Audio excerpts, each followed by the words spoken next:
demandé comment est-ce que c'était possible que des gens collaborent avec des nazis et avec toute l'horreur que ça implique, oh, vous avez la réponse, il suffit de voir ce qui s'est passé hier. Comme c'est notre devoir, vraiment notre devoir de s'éduquer sur ces questions-là, je vais vous présenter des bouquins sur le sujet. Le gentil petit garçon qui est décédé, sur lequel certains d'entre vous ont pleuré, bah il voulait notre mort en fait. Donc moi je suis désolée, c'est triste et malheureux ce que vous voulez, je suis pas pour la peine de mort, mais à un moment donné, quand quelqu'un veut ma mort, je vais pas pleurer sur sa mort. Le monde nazi qui retrace l'ascension des nazis, mais aussi leur idéologie, qu'est-ce que c'est qu'un nazi, etc. Et je pense qu'on a besoin d'un piqûre de rappel sur l'horreur que c'est en termes d'idéologie, et à quel point faut pas que ça arrive en fait. Hein. Grande peur et misère du Troisième Reich de Brecht, qui a vécu la Seconde Guerre mondiale, qui a été autodafé dans son pays, qui s'est barré du coup aux États-Unis, qui a ensuite est revenu en Allemagne pour faire du théâtre, et ça c'est l'une de ses pièces de théâtre, et c'est un chef-d'œuvre absolu, et c'est aussi une mise en garde.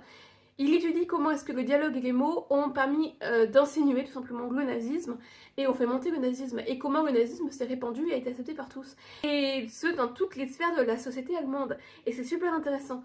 Et au-delà de ça, c'est quasiment un témoignage historique en fait. Poulet Brune, c'est un bouquin qui analyse le dialogue, notamment des politiques de ces dernières années, et qui regarde comment le fascisme s'est répandu, y compris un peu aux USA. Et c'est super intéressant.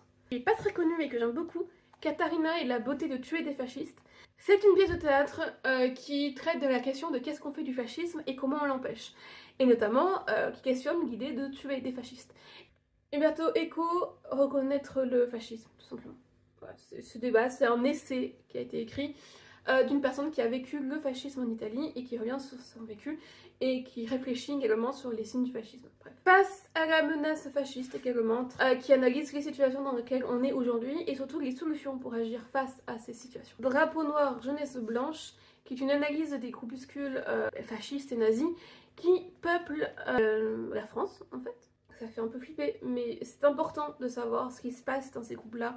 C'est important de savoir à quoi ça se pose. Et ça rend encore plus terrible le fait que ce gamin ait droit à une minute de silence parce qu'il vient de ces groupes-là et que quand tu sais comment ils fonctionnent, ce qu'il y a dedans, leur idéologie, etc., c'est terrifiant. Vraiment, renseignez-vous, ne laissez pas passer ce genre de trucs, ne restez pas passif à vous dire que ça ne vous concerne pas, parce que je suis désolée, mais ça vous concerne. Laissez pas passer ce genre de trucs, par pitié, sentez-vous concernés quoi. Vos vies sont en danger, d'accord? Bordel, réveillez-vous! C'est pas possible de rester passif en mode ah non, je m'en fous de la politique. Non, tu peux pas t'en foutre. Parce que là, on est dans un cadre où en fait ta vie est directement menacée par ces personnes, d'accord? Surtout si tu es une minorité. Si tu es LGBT, si tu es racisé, si tu es handicapé, si tu es une femme, tu es directement concerné. Par pitié quoi. Restez pas passif à vous dire ah non mais ça me concerne pas, il se passera rien. Non.